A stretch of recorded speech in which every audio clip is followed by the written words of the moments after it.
Doctors are earning somewhere between $500 to $1,500 an hour. If you spend 5 hours trying to figure out some HR law by Googling it or whatnot, I mean, you're spending thousands of dollars of time and you still aren't sure if you got it right. Welcome to the Path to Owning It podcast by Provide, hosted by me, Corey Brown, a marketing leader at Provide with over a decade in the healthcare industry. If you found us, you're likely an aspiring established healthcare practice owner looking for tools and advice to begin your journey or take your practice to new heights. And you're not alone.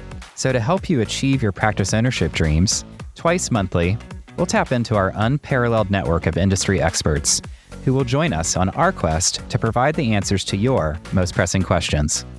Like what you hear? Follow us on Apple Podcasts, Spotify, or wherever else you listen. Today, we are joined by Ali Oromchian, co-founder and CEO at HR for Health, founding attorney at the Dental and Medical Counsel, PC, and acclaimed thought leader in the healthcare industry. Ali lends his deep legal expertise and unique approach to supporting healthcare practices nationwide. He simplifies complex compliance issues, offering practical solutions for preventing lawsuits, re-engaging employees, understanding state laws and regulation changes, and handling sensitive terminations. His dedication to uncomplicating compliance is what sets him apart. Ali, thank you so much for joining us today. Just very happy to have you. Thanks, Corey. Thanks for the invitation. And it's always fun to be here. Yeah, absolutely. So, it's actually Valentine's Day. It is. We're talking about the importance of HR, what you may be missing in your practice. So I'm just curious, what enamors you about HR? Oh, man. It's funny that you asked that because I feel like I fell into HR compliance when I was being a dental medical lawyer, doing the things that dental medical lawyers do, right? Practice transitions, partnerships and whatnot. And the reason I say that is because it came out of a love for the industry that we work for. Because a lot of our doctors are such hardworking people, right? They're so dedicated to their craft, but more importantly, they're so dedicated to helping patients and others achieve that confidence, whether it's by having great teeth or great eyesight, or maybe it's their animals, whatever it might be. They're so dedicated to that. But what they don't really get educated on is the business side of their practice. They know that to get to financial independence, they need to be practice owners. And that we all know, but they just don't know the business side of it. And so when I saw that so many of our doctors were getting sued for these HR violations, it was a natural hole that I felt like I needed to fill to help them become HR compliant so that they don't get in trouble and they can continue doing what they're doing. Yeah. And I assume that's what inspired you to co-found HR for Health then.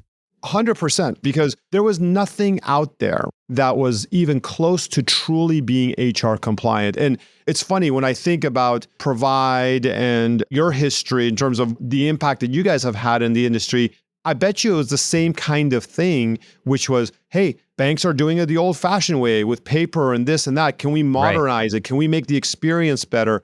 It's kind of the same thing on our side. The legal side of HR was so old school. People had these paper manuals that they had law firms and payroll companies create, and they were barely reading it. I have this joke that before we started, we used to ask our doctors who were sued, hey, can you send us your employment manual? And sometimes they'd send us a box and it'd have their employment manual from some company that created it for them. And it still said, insert name here, Wow. And it's like, man, we got to modernize this. We got to make it so it's easy to use and people will use it so that they can become HR compliant. Yeah, absolutely. And can you tell us a little bit why HR is so important as it relates specifically to the healthcare industry? Yeah, absolutely. So it's a very intimate relationship that doctors have with their staff members. And as we all know, you have a team, I have a team, every doctor practice has a team. None of us can do anything we want to without our team. That's the epitome of it. Sure. When it comes down to small practices, it becomes that much more intimate because it's not a corporate setting, it's a very family setting. So employees feel like they're being cheated if they're not getting all the things that the law provides for them, like sick time and vacation, PTO, overtime compensation. All this are things that the employees feel like the law is providing to them, so they need to get it. On the other hand, a lot of doctors probably feel like their employees may be getting out too much. oh, there's this benefit and this thing and that thing. And they're worried about the compensation that they're earning on top of all these benefits. And then they're worried about their profitability. So that relationship can sometimes be strained, right? And if that relationship is strained, then that's where HR issues come about because people just look for problems. And as you can imagine, right, no business does everything 100%. It's just impossible. Yeah. So our goal is to minimize the risk as much as possible. And they do that by just doing all the things that HR for Health provides. And then the risk is lower, the employees are happier, and they can go about their business. Yeah. I've spent many years in dental practices in many different settings. And in my experience, sometimes HR tends to have a negative connotation amongst practice owners. Why do you think that is? Because usually it's tied to a lawsuit, right? Or some sort of government administrative action. No one ever brings up HR in sort of a positive way, even though there is a lot of positives that can come from doing your HR correctly because you get better team dynamics, longevity, and things of that nature. But I think, Corey, it's because people are so afraid of getting a letter from the state or a letter from a plaintiff's lawyer that says, give me the employee files, right? We all know what that means. There's a lawsuit coming down the road, or you've done this, and this wrong. Pay my client hundreds of thousands of dollars. I mean, it hurts them. And so that's why I think there's a little bit of a negative connotation. But I will tell you, it's super easy, Corey, to be compliant. You just have to use the resources available to you. And once you use those, then you never have to think about it again because you're just in overdrive. Yeah. And you mentioned doing this correctly. So I would love if you could just kind of lay out what are some of the primary functions that HR plays in a healthcare practice? There's really kind of three parts of HR that I think are really important. So the first is the hiring part of it. How do you handle when you're hiring an employee? And a lot of times our doctors, especially the younger ones who are getting into practice the first time, they don't really know those dynamics, right? They don't know what they need and they think the payroll company is going to give them everything they need because that's what they sell. But the payroll companies really don't. So right off the bat, it's important to make sure you have all the required documents in the state that you're in. In most places, it's somewhere between 12 to 20 something documents that they need to have for every single one of their employees. So that's kind of the first step of compliance is making sure all the new hire documents are there. Yeah. The second is how you manage HR when you're actually in the business, right? That you've opened your doors and you're doing it every day. Do you have an employment manual that's up to date? Do you have performance reviews? Do you have a time clock that monitors their PTO and their vacation and all those kind of cool things? Do you have all of that? And that is an important part of it because sometimes people skip the first and then they also skip the second, right? And then it's like, oh man, you have like nothing, right? You have no foundation for HR compliance. And then the third is what happens when you're in trouble and you need to fire someone. And how do you handle violations? How do you handle terminations? How do you do that? Those three areas are the three areas where there's the most risk by far. What we tell a lot of our young doctors who are getting into practice is just do the first one and then do the second, and then the third will sort of work itself out because you have everything you need. Yeah. Thank you for laying those out so clearly. I'm just curious, based on your experience, what percentage of today's practice owners do you think have successfully implemented those three things? I would say maybe 15%. Okay. I would agree. It's really low. It's really low. And you know what the thing is, Corey? I'll tell you why I'm so passionate about this. You know, my wife is a pediatric dentist here in California. She loves what she does. She does not like the administrative side of things. And this is something that is not unique to her. It's something that is true all across the country. Yeah. These doctors love what they do. They just don't like the administrative side of it. And yeah, we hear it all the time. Yeah, you hear it all the time. And it's one of the reasons I get the question like, why are dentists and optometrists and veterinarians selling to MSOs and DSOs? Because their whole marketing campaign is we take care of the administrative stuff. You just do the clinical. It sounds great, right? Like, oh yeah, you're going to handle everything and I just have to do what I've been trained. I'll do that all day long. So it sounds really great. But the reason why I'm so passionate about it is because I go around the country talking about this and so few of our doctors are compliant and then they get trouble at some point. It's like, let's just get you compliant now and never look back again. Yeah. That's why I do what I do, because I think that number is no more than 15%. And do you think it's so low because they don't see the importance of it, or they haven't gotten in trouble yet, or they're afraid of the cost? I mean, what do you think is keeping them back from it?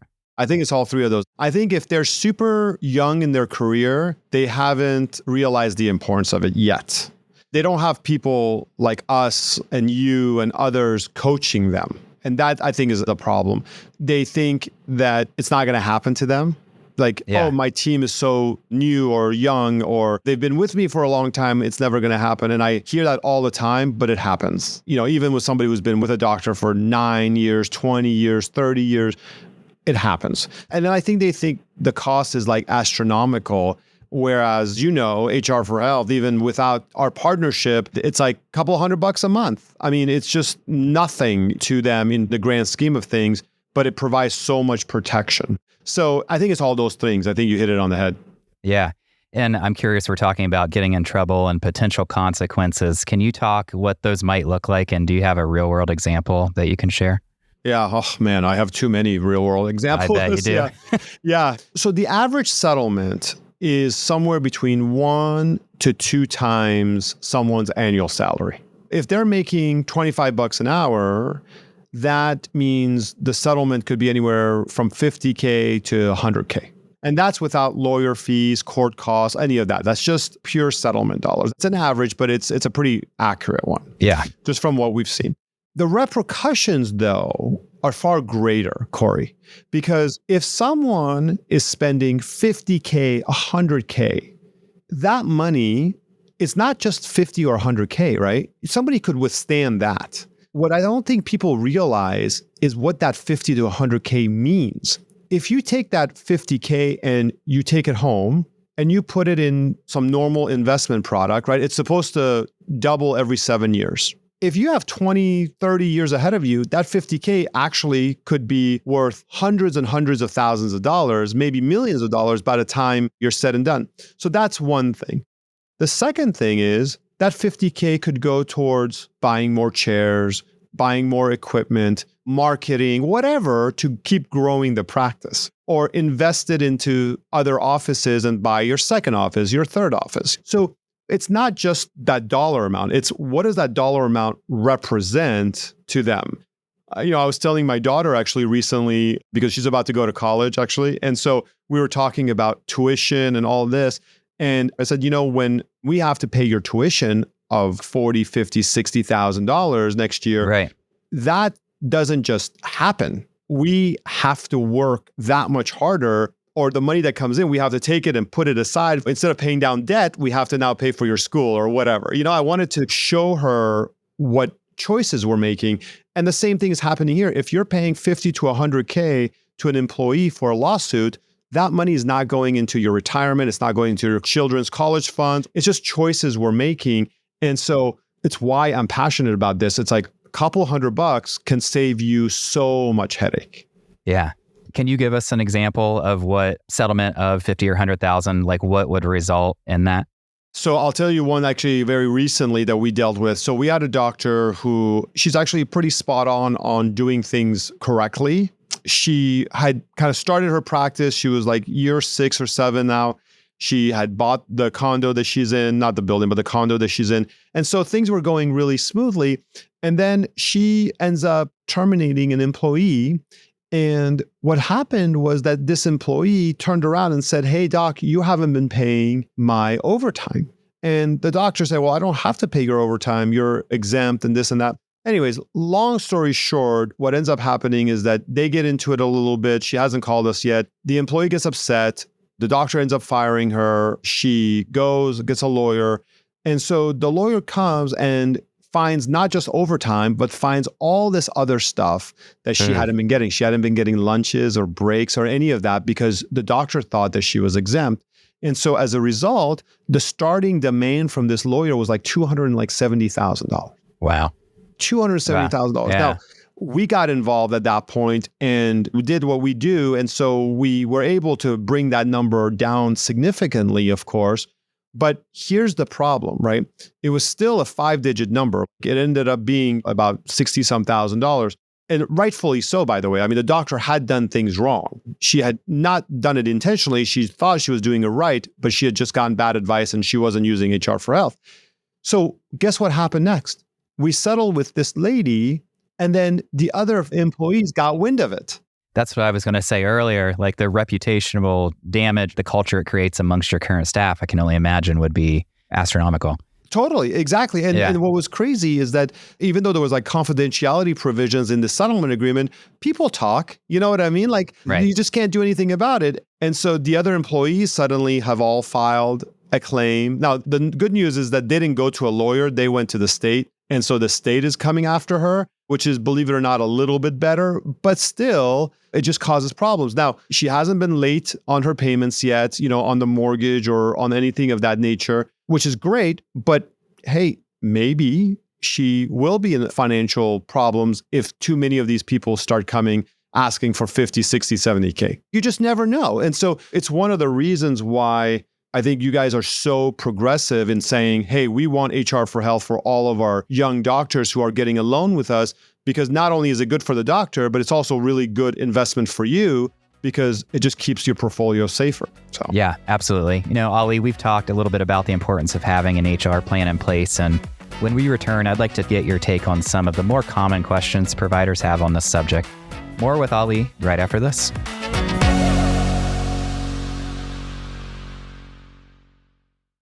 Ready to take your practice to the next level? Meet the Provide Card, the credit card built specifically for healthcare practice owners.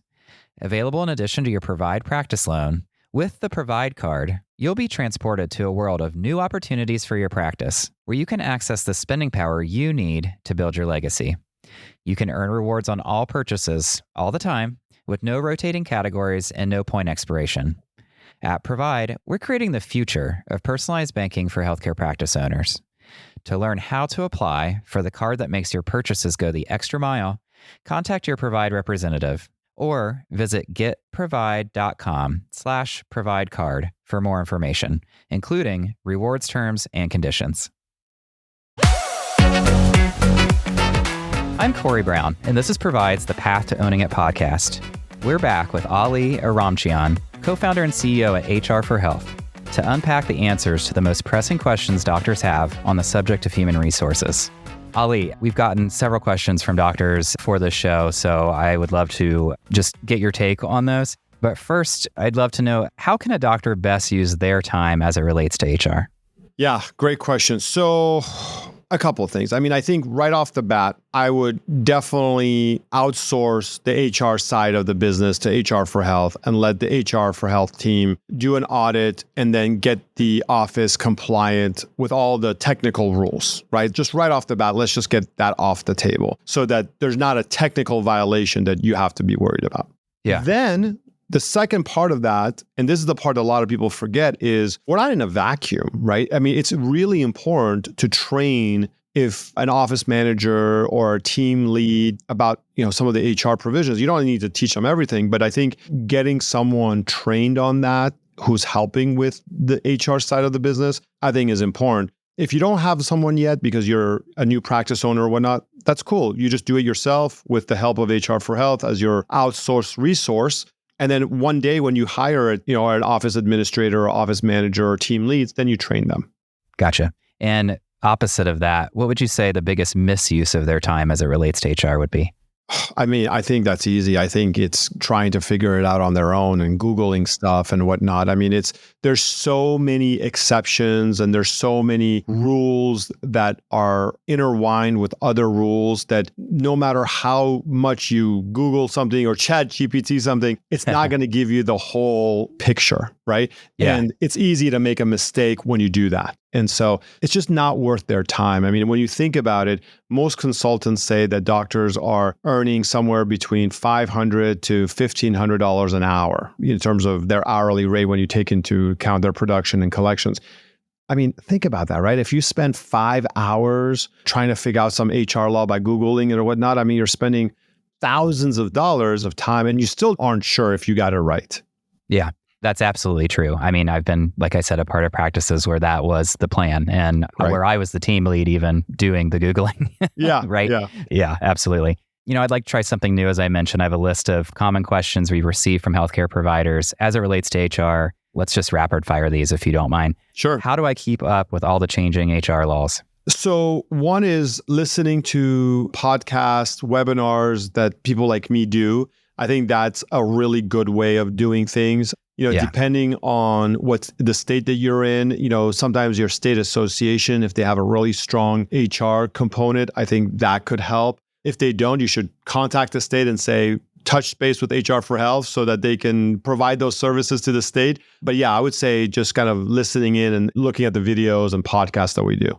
Yeah, there's some great content out there for sure. Number 2, what are my employees entitled to? Boy, that's a loaded question, Corey. That's a loaded question because there's so much that potentially they could be entitled to. Here's what I will say. There are some rules that employees must get, and then there are some that they don't have to get in terms of benefits. Healthcare, depending on your size and whatnot, and whether or not you're providing group health insurance, your employees may be entitled to that. 401k, depending on the state that you're in, you may have to provide some sort of retirement 401k type of plan. Sick leave is another one that, depending on your state, you may have to provide to your employees.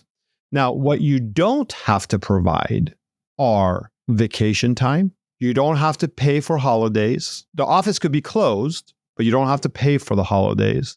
There's no such thing as weekend pay or anything like that. That's all federal government type language. The private sector doesn't have to worry about that. So in terms of benefits, it's very state specific, but those are the ones that usually are available. Gotcha. And I would think a couple things. Number 1, you mentioned size. Where's that limit? Is it like 50 employees and more usually? No, it's like there's some rules that are 5 employees or more. Okay. Others that are 15 employees or more, and then 25 and then 50. Okay. Gotcha. Yeah. And then the things that you don't have to do, like vacation, paid holiday, is that like a best practice though to remain competitive amongst other dentists or healthcare providers in your area? Yeah, 100%. Yeah. I mean, I think young practices can't always afford that. Sure. And, that's normal. But I think as you grow, you have to be competitive. And so providing health insurance is always a good one. Vacations and PTO and those kind of things are good. Yeah. The 401k is a nice to have, right? It's great for the doctors too. I mean, you can put a lot of money aside. Yeah. Okay. Number 3, how do I manage and track my team's schedule effectively? Oh my gosh. I'm so glad you asked this. I'm so glad you asked this. And people are going to think we rehearsed this, but we did not. So the scheduling situation has been like really a nasty area of HR because there hasn't been a solution. Well, we have a solution now. So HR for Health just launched its scheduler about 2 weeks ago. So this is a system whereby you can put all your employees into the scheduling system and you can see who's working when they've been in and out. If if someone's sick, you can fill in their position with someone else. It's a really awesome system that allows you to manage the team effectively. It's the first of its kind when it comes to healthcare. Now, the cool thing is, Corey, and this is something that we don't really talk about much, but I will tell your audience because of our relationship, the scheduler is built with a ton of stuff on the back end that protects the doctors from a legal perspective that no one sees. It's constructed in a way that when people are logging in, logging out, doing things on there, it's keeping track of it from a compliance perspective. So if somebody comes in and tries to sue for something that's related to their schedule or time clocks or whatnot, we have a ton of back-end data and whatnot that can support the doctor's position that they were doing the right thing. So it's great from a legal perspective, but it's even more awesome from a actual usability, team functionality approach. So, oh, that's awesome. Let's talk more about that in a sec. Number 4, how do I handle employee situations and or a current team when buying a practice? That's hard. It's a very delicate approach because when you're buying a practice, you're buying the whole team, right? And the team is so important because if it goes south or they don't like you or whatnot, they can really hurt. I have a doctor right now here in the Bay Area, actually, who bought a practice. She's super, super nice, but her husband got involved in the practice, right, on the management side and kind of turned off the team. And so a couple of people have left and they've gone to a competitor and a bunch of patients have followed them.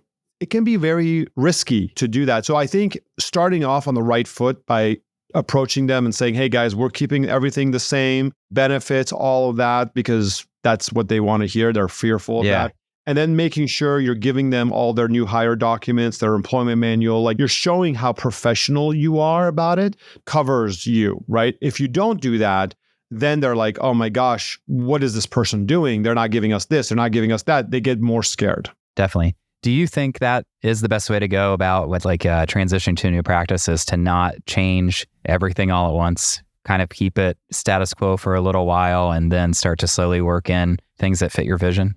Yeah, Corey, absolutely. I wouldn't change a thing. I wouldn't change paint. I wouldn't change carpets. I wouldn't change an employee. Yeah. I would not change anything at all for at least 6 months. And then you slowly update the shack carpet. You know what I mean? You start to, you start to slowly paint the interior. Like you just start to do those things slowly but surely, right? For sure. And last and final rapid fire question. How do I make sure I'm paying my employees fairly? No, that's a good question. I mean, I think what I always tell our clients is there's no fair number, right? Everyone feels like they should be paid more of this, but you got to see what the budget of the business is, what you can afford. And then, don't nickel and dime them. I mean, what I always tell clients is $1 an hour is only $2,000 a year in extra income. Yeah. But ecologically, it could have a huge, huge impact on the employee, right? Yeah. So it's important to just kind of keep that in mind, because even if you paid 5 people $1 more than you want, and you don't have to give them exactly what they want, but that's $10,000 a year. Mm-hmm. Yeah, that's a good point. Right? It's not going to make or break your business, but it could have a big impact on them. But again, you don't want to just do it. You also have to be smart. It has to be because they're working hard, because they're, going the extra mile, all those kinds of things. Well, thank you for answering those for us. That's going to be really helpful for our audience. Now, to you, let's talk a little bit more about the HR for Health platform. So first of all, why HR for Health? What sets you apart from other solutions out there? We're the only full service solution, Corey, that keeps offices compliant from A to Z, right? And there's a lot of companies that do employment manuals only. That's not us, right? We give the employment manual for free to our clients because we think it's part of the solution, but not the whole thing. Sure. Right? We've got by far the best time clock system in the whole industry because it's tied to benefits and PTO and all the things that go into that. People who are using their practice management system for time clocks are, I think it's just crazy. It's something that is just thrown into these practice management softwares because they feel like they need to have it, but it's not at all supposed to be an HR compliant tool, right? And then finally, I think it's our support team, right? We've got an entire group of HR professionals that answer thousands of questions every week from doctors who are hiring, firing, doing that. But then you have access to all of us, from a legal perspective. So if the HR people think it's too legal, then you talk to the attorneys at our law firm about the questions. And so all of those combined makes it an awesome tool. And it's super affordable, $250 or so a month, depending on your size. And it's just like sort of a no-brainer as part of ownership. Yeah, that's great. And I think the accessibility to the information is so important. That's what we pride ourselves on too. So let me ask you this. If a doctor is listening today and has no HR solution in place, how long does it take to get something up and running in their practice if they come to you guys? I think if they're focused on it and dedicated, you can get up and running within 30 days. It could be even faster, quite honestly, but I think 30 days is probably pretty fair because, you have to make some decisions about the benefits and stuff that you want to provide. We set up the system for you. We teach you how to use it, and then you implement it. So within 30 days, they're up and running like full stack. Gotcha.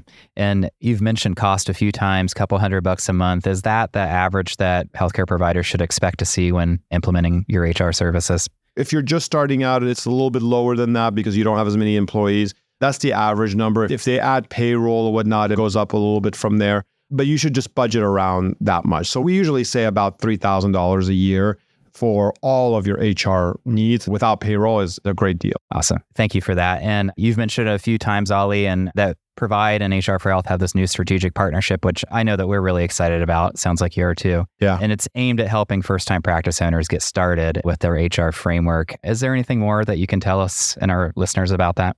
What I love that we're doing together is that we're supporting the young entrepreneurs as they're getting going, right? So if they get a loan from you, there will be some hand-holding towards the end of that process when they're getting funded, where we are able to kind of get in and support them with the onboarding and whatnot. And we've got some promotions and stuff for them because of our relationship. And so it's a really great way of getting started right off the bat with their compliance, and they never have to kind of think about it or worry about it again. It's easy from there. Awesome. And for those who are interested in learning more about HR for Health that are listening today, what's the best way for them to get more information? I would say go to our website, hrforhealth.com, HR, and then forhealth.com. And then just ask to talk to a team member, and someone will get in touch with you and just do an analysis of your practice or talk to you about where you are in the ownership journey, and then they'll get you started with it. If you have any questions for me, or not just about HR for Health, but just about practice transitions or something, just Google my name and you can get to our website at the law firm, and I'm always happy to chat. Awesome. Well, Ali, thank you so much for demystifying the importance of having an HR system within our listeners' practices. What you've taught us today is just really valuable, and I'm sure it'll have a huge positive impact on our audience. So thank you so much. Absolutely, Corey. Thank you. And this has been a lot of fun. Thanks for joining us. Because you've listened to this whole episode, we assume you were entertained, or at the very least, you learned something new.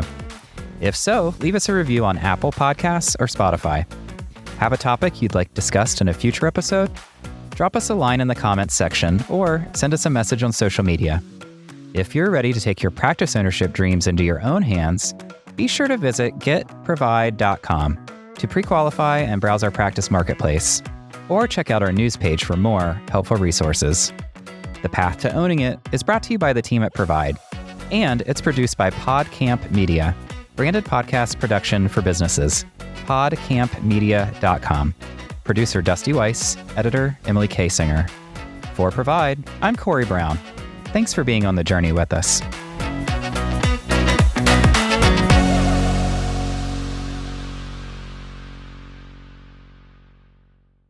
Provide is a division of Fifth Third Bank, National Association. All opinions expressed by the participants are solely their current opinions and do not reflect the opinions of Provide, its affiliates, or Fifth Third Bank. The participants' opinions are based on information they consider reliable, but neither Provide, its affiliates, nor Fifth Third Bank warrant its completeness or accuracy and should not be relied upon as such. This content is for informational purposes and does not constitute the rendering of legal, accounting, tax, or investment advice or other professional services by Provide or any of its affiliates.